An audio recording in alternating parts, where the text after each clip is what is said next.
नारायण श्रीमन नारायण नारायण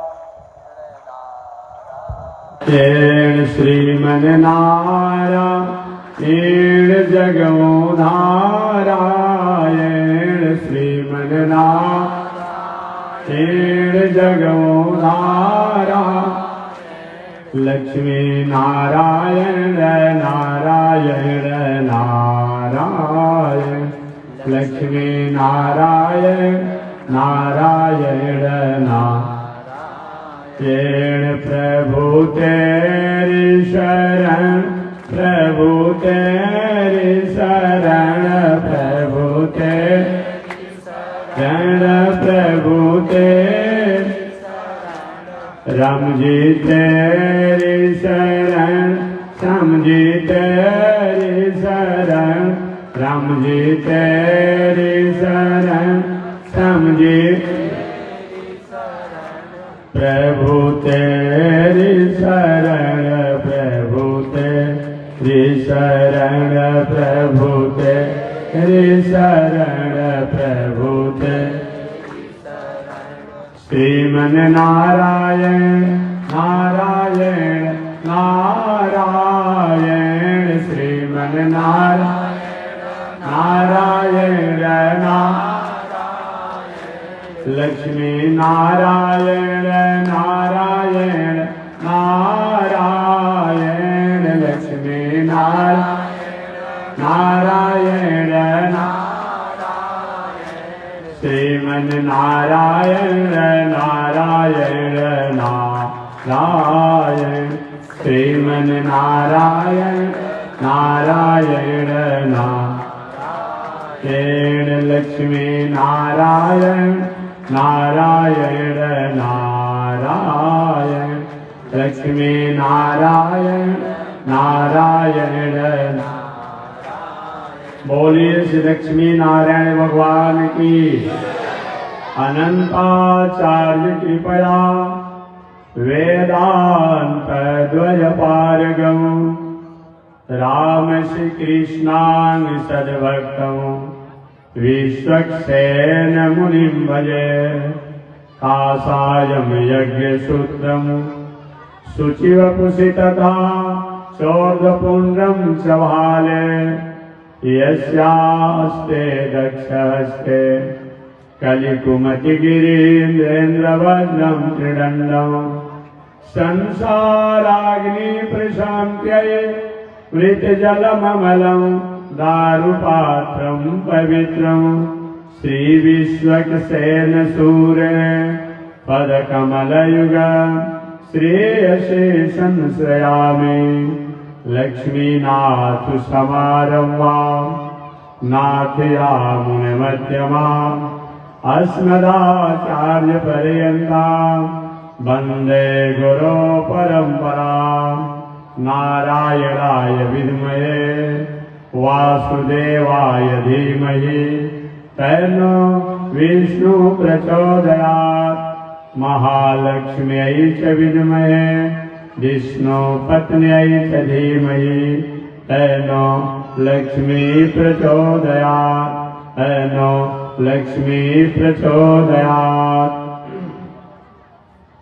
परमाराध्य श्री लक्ष्मी नारायण भगवान नित्य वंदनीय पूज्य गुरुदेव श्री त्रिदंडी स्वामी जी महाराज के जुगल चरणों में कोटिशः नमन। भगवत भागवत आचार्य कई कड़िय पारायण महानुभाव इन पावन भूमि पर काशी से चलकर आए हुए मोक्षदापुरी काशी वाराणसी श्री लक्ष्मी नरसिंह मंदिर के पीठाधीश्वर जगत गुरु रामानुजाचार्य स्वामी मुक्तिनाथ जी द्वारा कथा आप श्रवण कर रहे हैं।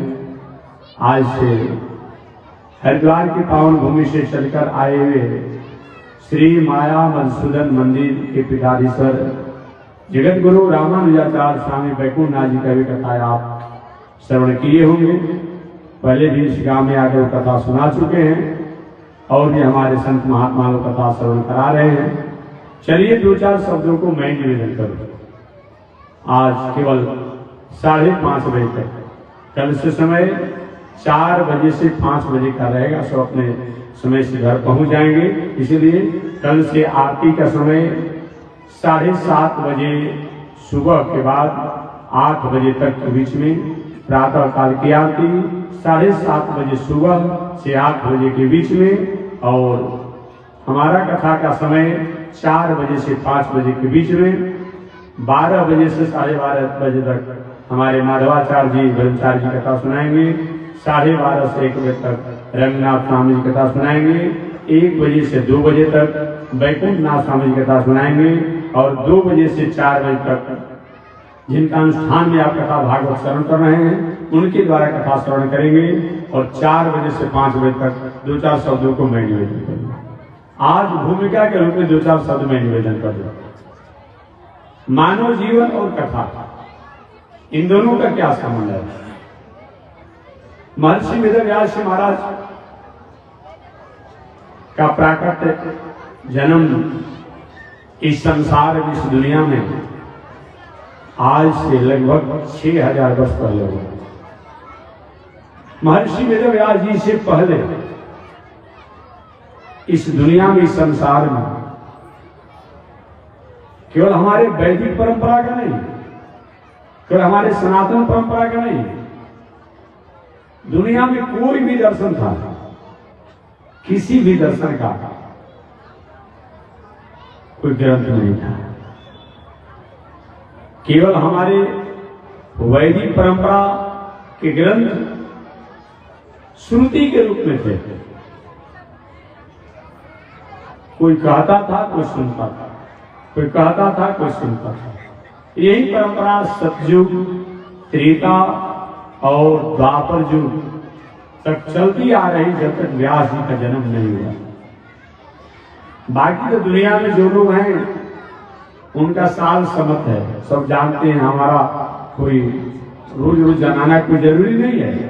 और दुनिया में जो लोग हैं, कोई 1500 वर्ष का, कोई 2000 वर्ष का, कोई 2500 वर्ष का, कोई 3000 वर्ष का, अधिक से अधिक दुनिया में जितने भी दर्शन वाले हैं, पंथ वाले हैं, मजहब वाले हैं, 3000 वर्ष के भीतर के हैं। महर्षि वेदव्यास महाराज आज से 6000 वर्ष पहले इस संसार में पराशर ऋषि की कृपा से जन्म लिए।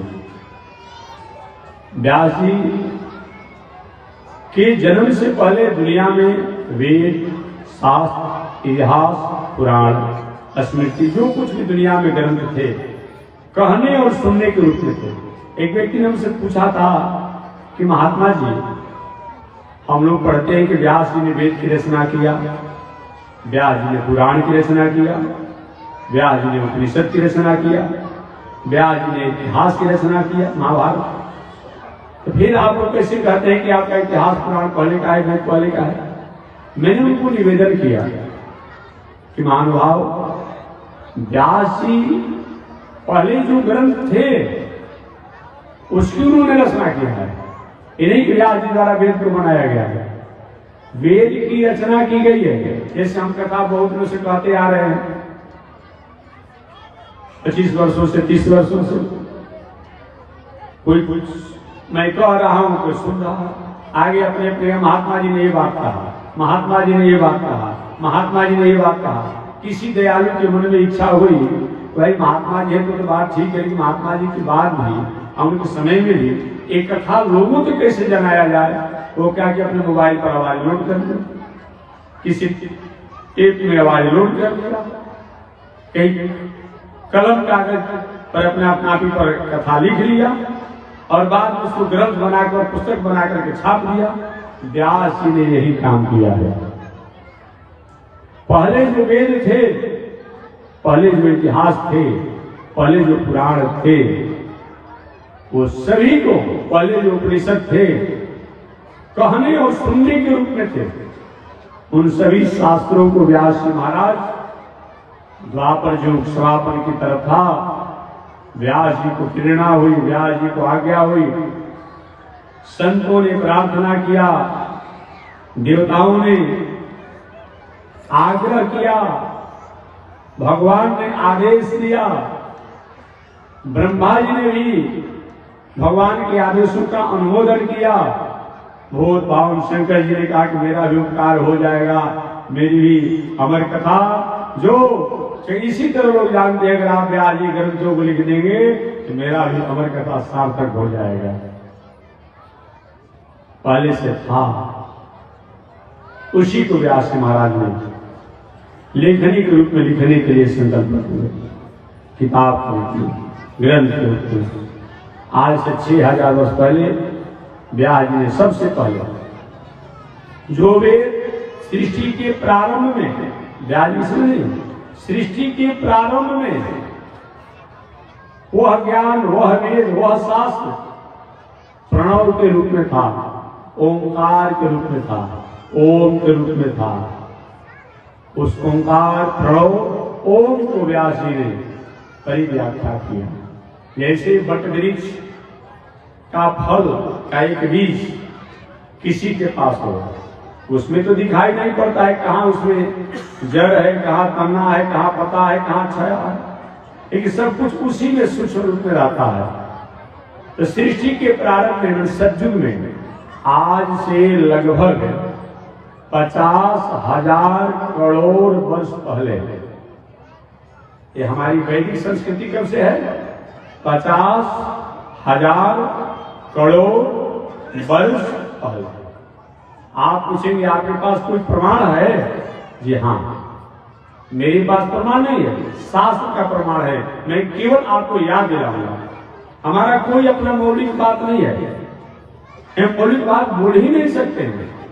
जो भी होगा पुराना किताब ग्रंथ होगा, उसी के द्वारा कुछ जानेंगे, उसी के आपके सामने में निवेदन करूंगा।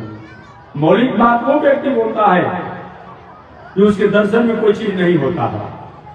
हमारे दर्शन में तो इतनी प्राचीन परंपरा से ये शब्द भरे हुए हैं, उसी को कहते कहते लोग थक गए और थक जाते हैं, लेकिन उसको कहने में सक्षम नहीं हो पाते हैं, पूरा नहीं हो पाता है। हम अपना मौलिक विचार कर रहे हैं, अपनी मौलिक विचार का कोई मतलब ही नहीं होता है। जो भागवत हो, रामायण हो, इतिहास हो, पुराण हो, उपनिषद हो, स्मृति हो, उसी कहने में हमको प्रसन्नता होती है। और हमारा वैदिक दर्शन जो है, शास्त्र जो है, करोड़ों करोड़ों लोग उसको कहते हैं, लेकिन रोज नई नई इसके द्वारा प्रेरणा निकलती रहती है और किसी में नहीं देखा जाता। स्कूलों में किताब पढ़ाए जाते हैं, हर 2, 4, 5 वर्षों के बाद सिलेबस बदल दिया जाता है, किताब बदल दी जाती है। एक कभी आपने सुना संत महात्माओं द्वारा कि भाई इतिहास पुराना है, महाभारत भागवत पुराना हो गया है, वाल्मीकि रामायण पुराना हो गया है, वेद पुराना हो गया है, उपनिषद पुराना हो गया है, अब इसका सिलेबस बदल देना चाहिए, एक किताब को बदल देना चाहिए। और सकते नहीं है कि पढ़ने वाले जितने पढ़ते हैं, कहने वाले जितने कहते हैं, नई नई प्रेरणाएं प्राप्त होती है। जैसे किसी बहुत बड़ा अथाह जलाशय में, नदी के धार में, बड़ा नदी हो, उसमें जितनी बार आप जल में डुबकी लगाते हैं, एक नई तरंग आती है, वही धारा नहीं रुकी रहती है। आपने जल में डुबकी लगाया, जल की धारा आगे वही दूसरा जल की धारा आया। उसी प्रकार से जितने विद्वान संत महात्मा जो हैं, जितने भी ग्रंथों की रचना करते हैं, एक नई प्रेरणा और एक नई आनंद और एक नई प्रबुद्धता की अपने आप में स्थिति आती है। इसलिए इसे कुछ बदलने की आवश्यकता नहीं। कैसे 50,000 करोड़ वर्ष पहले का है, ये आपके मन में शंका होगा। मोबाइल होगा तो जोड़ लीजिएगा, बाद में जोड़कर उनको बताइएगा। कलयुग की आयु 4,32,000 वर्ष बताई गई है। उन 4,32,000 वर्ष में एक का गुणा कर दीजिएगा, एक कलयुग की आयु हो जाती है। कितना में? 4,32,000 वर्ष में। 4,32,000 वर्ष में 2 का गुणा कर दीजिएगा, द्वापर युग की आयु हो जाती है। 4,32,000 वर्ष में 3 का गुणा कीजिएगा, त्रेता युग की आयु होती है। 4,32,000 वर्ष में 4 का गुणा कर दीजिएगा, सतयुग की आयु हो जाती है। और चारों युगों की आयु को जोड़ दीजिएगा। 4,32,000 वर्ष में 1 का गुणा करने पर कलयुग की आयु, 4,32,000 वर्ष में 2 का गुणा करने पर द्वापर युग की आयु, 4,32,000 वर्ष में 3 का गुणा करने पर त्रेता युग की आयु, और 4,32,000 वर्ष में 4 का गुणा करने पर सतयुग की आयु होती है। जैसे एक सप्ताह में 7 दिन होता है, एक सप्ताह में 7 दिन होता है। कोई पूछे भाई एक सप्ताह में कितना दिन होता है, तो 7 में 1 गुणा कर देंगे। 2 सप्ताह में कितना दिन होता है, तो 7 में 2 का गुणा कर दीजिए। 3 सप्ताह में कितना दिन होता है, तो 7 में 3 का गुणा कर दीजिए। 4 सप्ताह में कितना होता है, तो 7 में 4 का गुणा कर दीजिए। उसी प्रकार से सतयुग, द्वापर, त्रेता युग और कलयुग की आयु का निर्णय किया जाता है। चारों युगों की आयु को जोड़ दीजिए। इस नियमानुसार मैंने बताया एक चतुर्युगी कहलाता है। चारों युगों की आयु को जोड़ने पर एक चतुर्युगी। इस प्रकार चारों युगों के आयु जितना गुणा करने पर होता है, उसमें 71 बार बीतने में जितना समय लगता है, कितना 71 बार बीतने में जितना समय लगता है, एक मनु का शासन काल होता है। एक मनु जी का शासन काल होता है। जैसे आज भी पंचायत में कोई 5 वर्ष का होता है, व्यक्ति कोई 6 वर्ष का होता है, सरकार में भी रहने वाले किसी का 5 वर्ष का होता है, किसी का 6 वर्ष का होता है, किसी का 3 वर्ष का होता है। तो ठीक उसी प्रकार से चारों युगों को 71 बार बीतने में जितना समय लगता है, एक मनु जी का शासन काल होता है। ऐसे मनु 14 को मनु लोग शासन करते हैं, 14 मनु शासन करते हैं। तो चारों युगों की आयु जितना हो उसमें 71 का गुणा कर दीजिएगा। आज जितना होता है वो ब्रह्मा जी का एक मनु का वो शासन काल होता है। 71 चारों युग करने पर तो 14 गुणा करने पर 14 मनुओं का शासन काल हो जाता है। और वो 14 मनु को शासन करने में जितना समय लगता है वो ब्रह्मा जी का एक दिन होता है।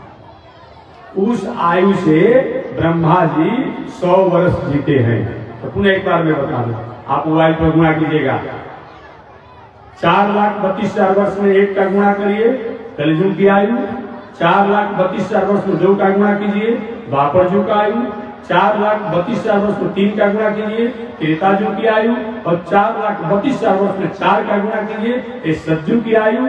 और चारों युगों की आयु को जोड़ दीजिए, जितना होता हो उसमें 71 का गुणा कर दीजिए, उसमें 71 का गुणा कर दीजिए। आप पुनः उसमें 14 का गुणा कर दीजिए।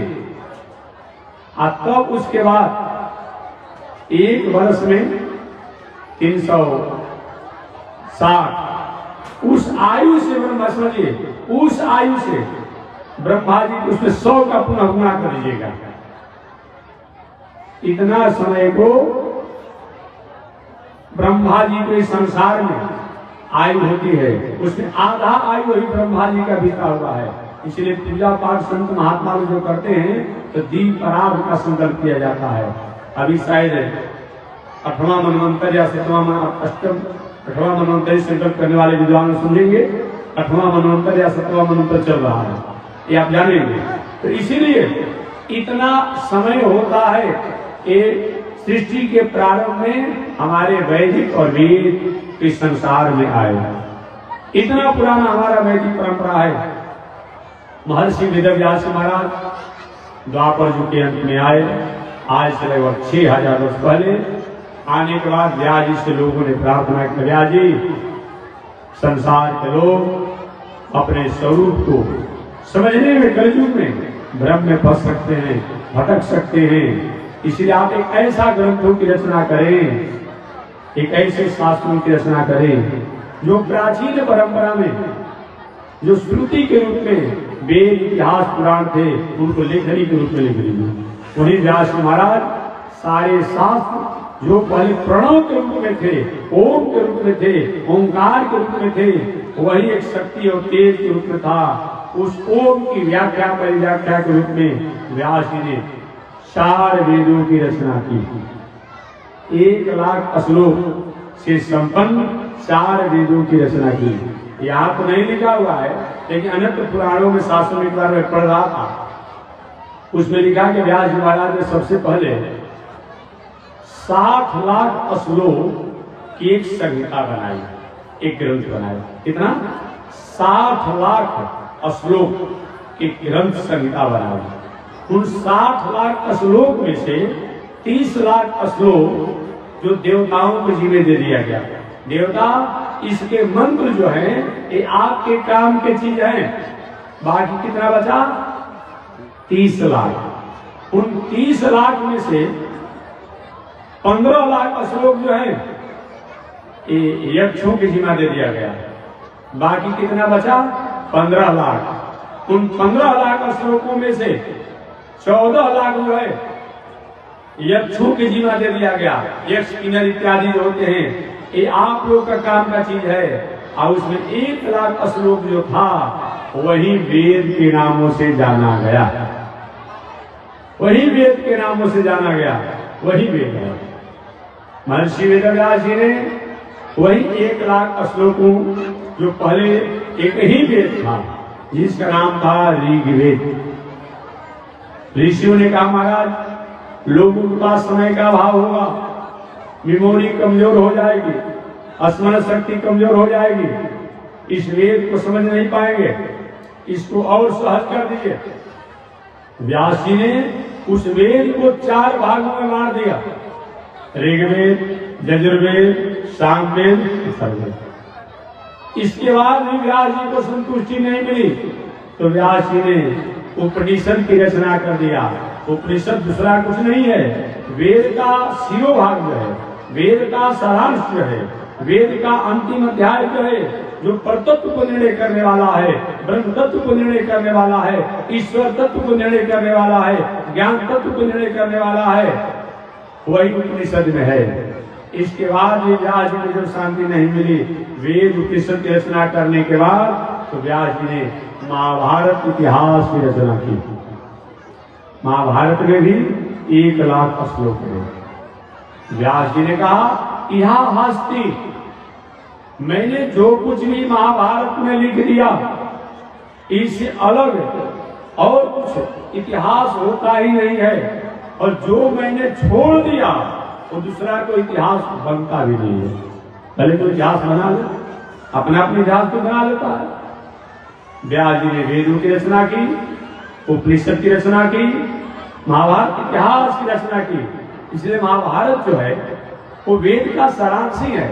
बात समझ लीजिए, ऐसे गेहूं किसी को दे दिया जाए कि आप खाइए, आधा में तबीयत खराब हो जाएगा, लीवर खराब हो जाएगा, किडनी खराब हो जाएगा, शरीर अस्वस्थ हो जाएगा, डकारे आने लगेगी।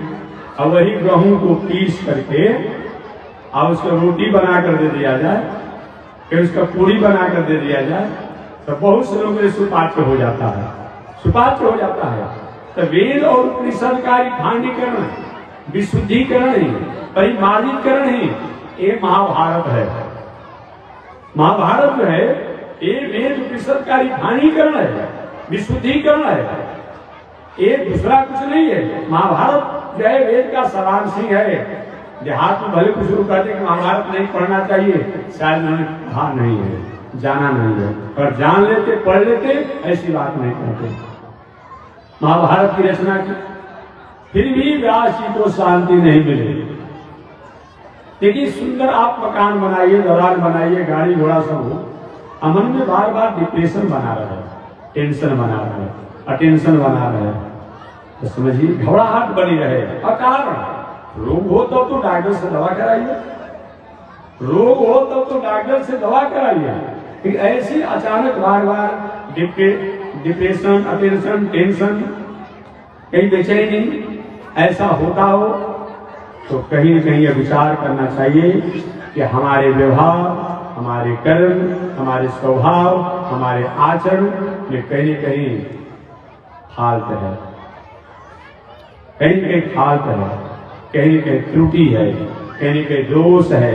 मंदिर में जाने के बाद भी मन उचट गया, समझिए कहीं न कहीं हम मुकाम हमारा जो है वो कहीं ठीक नहीं है।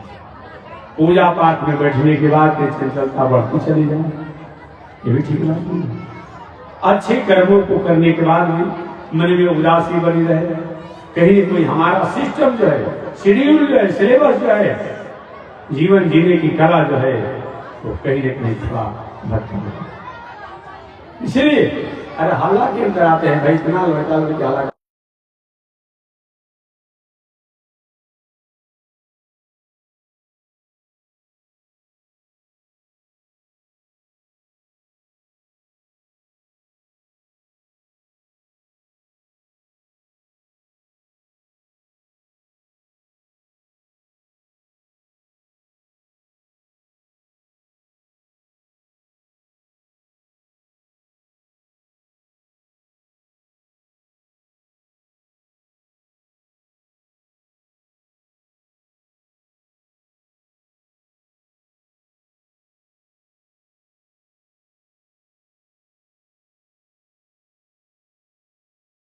व्यास जी ने वेद, उपनिषद, इतिहास, पुराण, बस 5 मिनट वाणी को विराम दे दूंगे। जानते का रचना की, लेकिन व्यास जी को शांति नहीं मिली। वेदों की रचना करने के बाद भी, उपनिषद की रचना करने के बाद भी, महाभारत इतिहास की रचना करने के बाद भी व्यास जी को शांति नहीं मिली। व्यास जी ने अपने पिता द्वारा कथित रचना नहीं, कथित जो विष्णु पुराण था, महर्षि व्यास जी के पिताजी पराशर ऋषि ने विष्णु पुराण की रचना की। तत्रेन चिदीश्वर तत्स्वभाव भोगा पवर तदुपाय गतिरुदार संदर्शयन् निर्मित पुराण रत्नम तस्मै नमो मुनिवराय पराशराय। ये पुराणों में रत्न जो विष्णु पुराण है, ये विष्णु पुराण व्यास जी के पिताजी के ग्रंथ है। उस श्रुति के रूप में, वाचिक रूप में विष्णु पुराण की रचना किया। व्यास जी ने उस विष्णु पुराण की छाया लेकर के, वेद की छाया लेकर के, उपनिषद की छाया लेकर के और अपने महाभारत की छाया लेकर के और पुराणों के व्यास जी ने रचना किया। और विष्णु पुराण सहित व्यास जी ने 17 पुराणों की रचना की। फिर भी शांति नहीं मिली, मन उदास है। एक दिन तो व्यास जी ने विचार किया, अब चले जाते तो अच्छा होता है। क्या मतलब होता है दुनिया में रहने का? व्यवहार बन के दुनिया में रहेंगे। जिस हमारे व्यवहारों द्वारा, हमारे कर्मों द्वारा, हमारे नैतिकता द्वारा, नीति द्वारा समाज का, राष्ट्र का, प्रकृति का, प्राणियों का उपकार नहीं हो, ऐसे जीवन जीने का क्या मतलब होता है?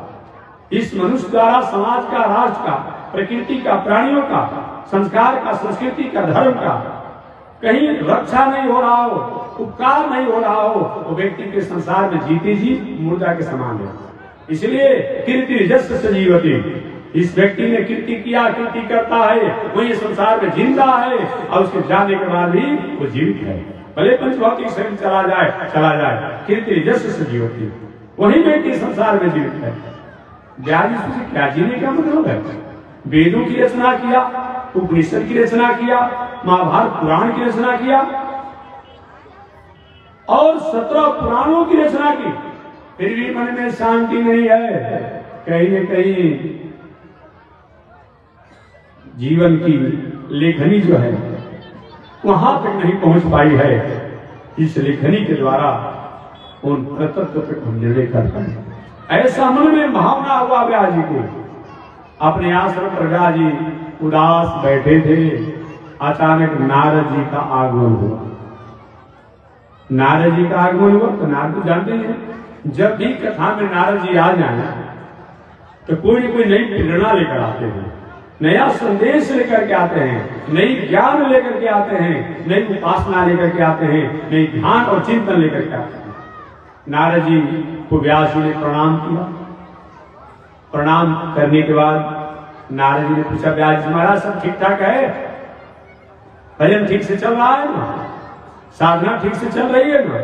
व्यास जी ने कहा, प्रभु आपकी कृपा से सब कुछ ठीक चल रहा है, सब कुछ ठीक चल रहा है। लेकिन हमारे भारतीय दर्शन में लेकिन, परंतु, किंतु एक शब्द आता हो तो कोई न कोई नया संदेश, कोई न कोई नई घटना लेकर के आता है।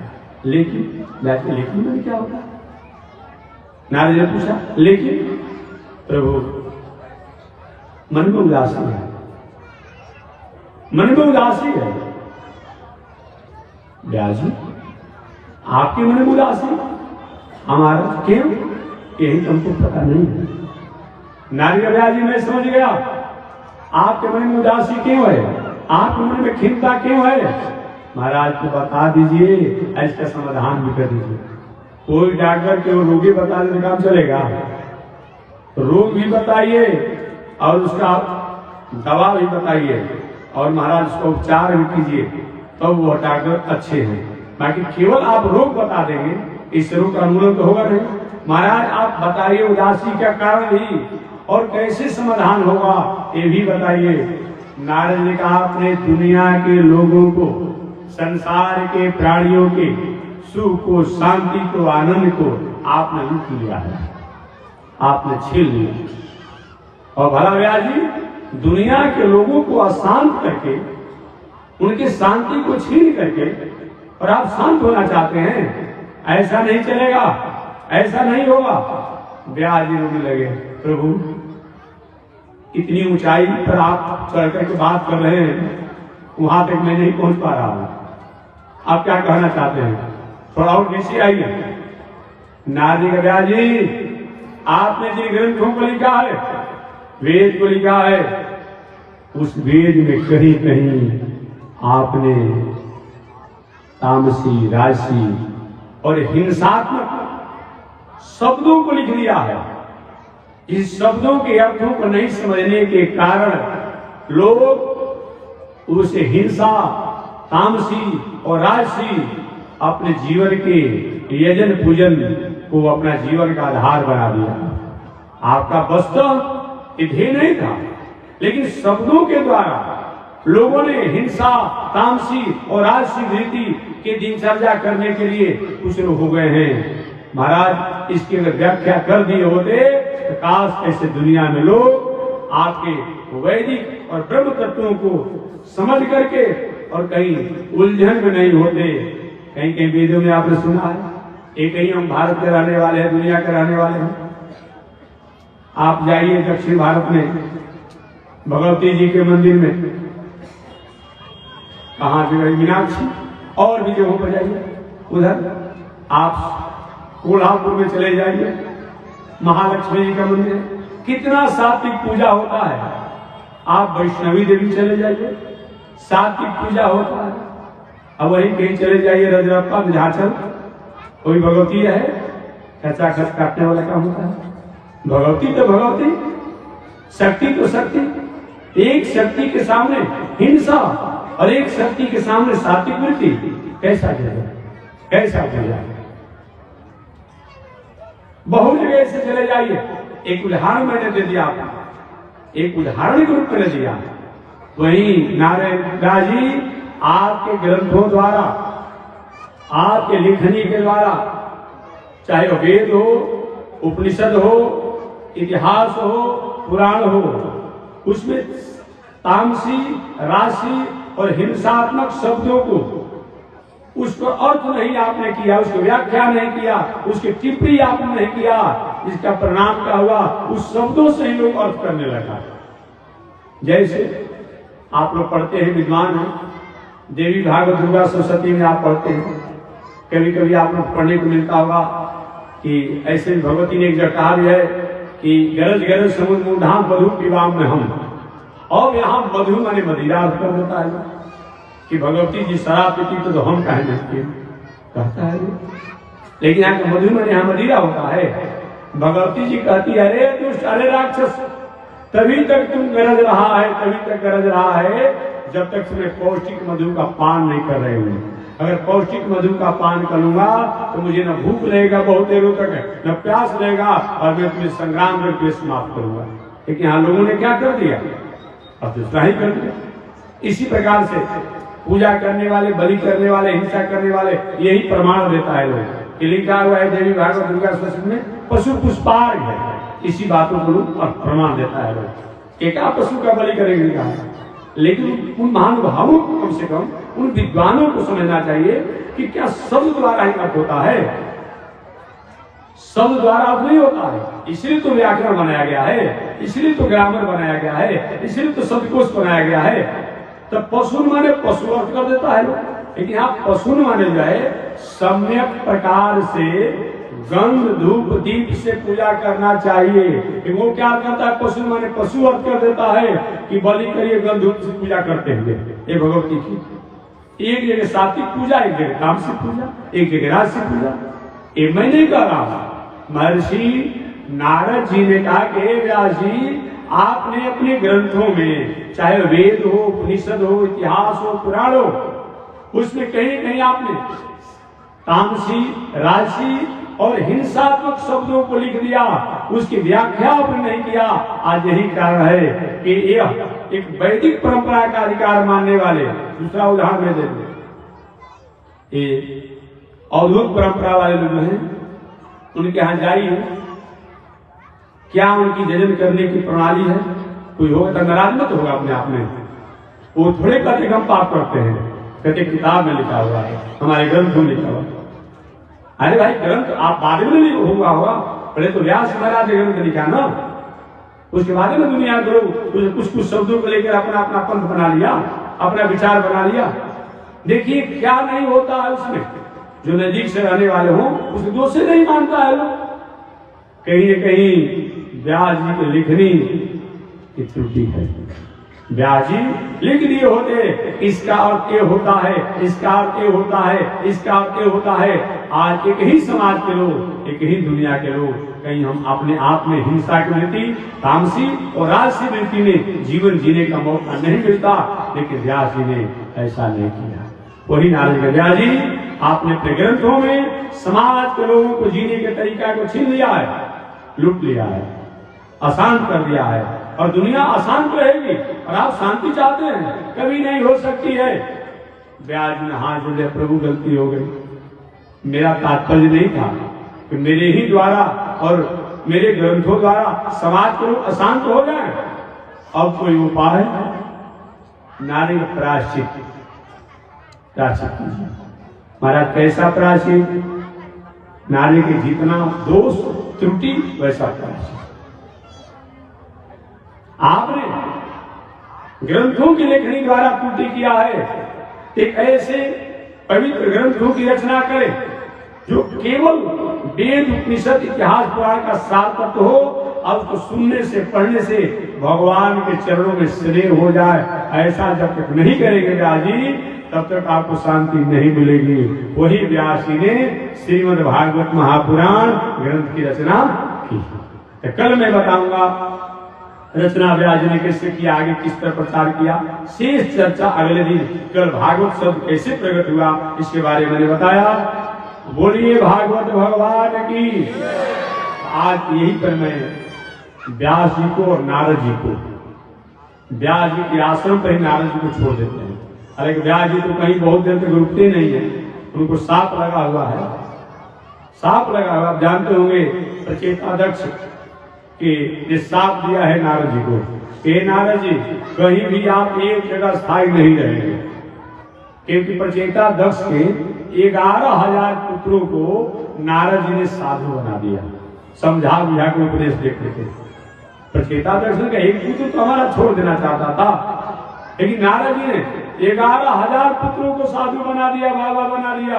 प्रचेताध्यक्ष ने कहा, अहो असाधु साधु, हे नारद तुम साधु भेष में असाधु हो, मैं तुम्हें श्राप देता हूं, जाओ एक जगह कहीं नहीं रहोगे और घूमते रहोगे, भिक्षु का जीवन जियोगे। नारद जी कहे, रम का जोगी बहुत अच्छा होता है। इस जलाशय में जल बहने वाला नदी जो है, एक बीता भी जल बहते रहता है ना, उसमें निर्मलता रहती है। बहुत गहराई जल में हो लेकिन जल रुक जाता है, उसमें कोई दुर्गुण आने की संभावना रहती है। तो संत महात्मा घूमते रहे तो अच्छा रहता है। तो नारद कहे, चलिए आपने तो साथ दे दिया, लेकिन मैं भी प्रार्थना करता हूँ भगवान से, आपका मंगल कामना करता हूँ कि आपके घर में कोई लड़का न हो, ताकि हमें आने की कोई नौबत न हो। वही बात में चल करके प्रचेताध्यक्ष के 60 कन्याएं हुई। उन 60 कन्याओं में प्रचेताध्यक्ष ने 27 कन्याओं का विवाह चंद्रमा के साथ किया। तो वही चंद्रमा की जो 27 नक्षत्रे जो है उनकी पत्नी है, अश्विनी, भरणी, कृतिका इत्यादि जो कहते हैं। और 13 या कुछ पत्नियों का विवाह उन्होंने धर्म के साथ किया। और ताज कश्यप जो थे उन ताज कश्यप से भी किया, कुछ पितर देवताओं से भी किया। ऐसे करके प्रचेताध्यक्ष ने अपने 60 कन्याओं का विवाह किया। तो वही, लेकिन नारद जी को एक और है कि अगर ऐसे कहीं एक जगह नहीं रुकेंगे, लेकिन भगवान के धाम में जितना दिन मन करेगा उतना दिन रहेगा, वहां साफ लागू नहीं होगा। कहीं कथा होगी तो कहीं संत वहां ये साफ लागू नहीं होगा। यही तो कारण है कि जब भक्ति, आगे कथा आएगी, जब भक्ति के पुत्र ज्ञान वैराग को जो कथा सुनाना था, जो नारद जी को साफ लगा था कि आप बहुत देर तक नहीं रुक सकते, वहां कथा सुनाना था भागवत, नारद जी यजमान बने थे, तो वहां पर जो है प्रचेताध्यक्ष का जो है वो साफ लागू नहीं हुआ जब तक नारद जी कथा सुनते रहे हरिद्वार में, नहीं लागू हुआ। बाकी जगहों पर एक जगह नहीं रह पाएंगे नारद जी, ये आप जानते हैं। आगे शेष चर्चा में निवेदन करूंगा कि नारद जी व्यास जी के आश्रम पर पहुंचे हैं। पहुंच करके व्यास जी ने नारद जी को क्या संदेश दिया, क्या उपदेश दिया, कैसे भागवत ग्रंथों की व्याख्या किया, किस प्रकार भागवत ग्रंथ रचने की आदेश दिया और व्यास जी ने भागवत ग्रंथ की रचना कैसे किया, शेष चर्चा अगले दिन। आज इसी के साथ हमारी विराम। एक बार भगवान का नाम लें, आगे परमात्मा की जैसी इच्छा। पुनः एक बार मैं बताऊं, 7:30 बजे सुबह से लेकर के 8 बजे के बीच में भगवान की आरती होती है और 12 बजे से 1 बजे के बीच में हमारे माधवाचार्य रंगनाथ जी कथा सुनाएंगे। 1 बजे से 2 बजे तक श्री वैकुंठनाथ स्वामी जी कथा होगी और 2 बजे से 4 बजे तक श्री मुक्ति नारायण स्वामी जी कथा होगी। 4 बजे से 5 बजे के बीच में 2-4 शब्द मैं निवेदन करूंगा। समय मिलेगा तो आप सभी लोग सादर आमंत्रित हैं। जय श्रीमन्नारायण, जय श्रीमन नारायण, लक्ष्मी नारायण, श्रीमन नारायण, लक्ष्मी नारायण, श्रीमन नारायण, लक्ष्मी श्रीमन नारायण, नारायण नारायण, श्रीमन नारायण, नारायण नारायण, लक्ष्मी नारायण, नारायण नारायण, लक्ष्मी नारायण, नारायण नारायण। आग लगी आकाश में बरसन लगे अंगारो, आकाश में बरसन लगे। संत नहीं होते जग में तो जल मरता संसार, संत नहीं होते जग में तो जल मरता संसार। श्रीमन नारायण, नारायण नारायण, श्रीमन नारायण, नारायण नारायण, लक्ष्मी नारायण, नारायण नारायण, लक्ष्मी नारायण, नारायण नारायण। तनि देखी रघुनाथ जी हमारे ओरिया, तनि देखी रघुनाथ जी हमारे, तनि ताकि रघुनाथ जी हमारे ओरिया, तनि ताकि रघुनाथ जी। बगसर में आके रहुआ तड़का के मरनी, बगसर में आके रहुआ तड़का के मर। गौतम नारी अहिल्या के तरनी, गौतम नारी अहिल्या के तरन। देखी रघुनाथ जी हमारे ओरिया, तनि देखी रघुनाथ जी हमारे। सनिता की रघुनाथ जी हमारे ओरिया सनिता की रघुनाथ जी श्रीमन नारायण नारायण नारायण श्रीमन नारायण नारायण नारायण लक्ष्मी नारायण नारायण नारायण लक्ष्मी नारायण नारायण नारायण। बोलिए श्री लक्ष्मी नारायण भगवान की, भाष्यकार भगवान रामानुजाचार्य स्वामी महाराज की, श्री प्रतिभात वेंकटाचार्य स्वामी महाराज की, अनंताचार्य गादी स्वामी महाराज की, परमाचार्य रामकृष्णाचार्य स्वामी महाराज की, विश्ववन जगदाचार्य श्री तिदंडी स्वामी जी महाराज की, पावन धाम की, पावन धाम की, पावन स्थल की, पावन महामहोत्सव की। जय जय श्री सीताराम, जय जय श्री राधे श्याम, जय जय श्री श्रीमन नारायण, जय जय श्री भाष्यकार, जय जय श्री रामानुजाचार्य, जय जय श्री त्रिदंडी स्वामी जी महाराज। हरि ओम। शांति शांति शांति। पूज्य स्वामी जी महाराज की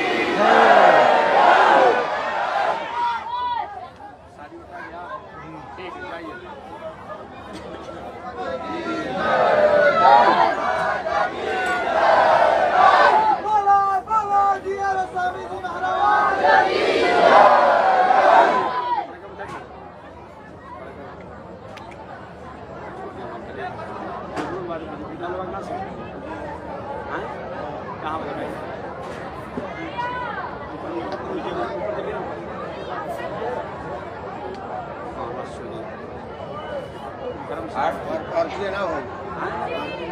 और ना बोलो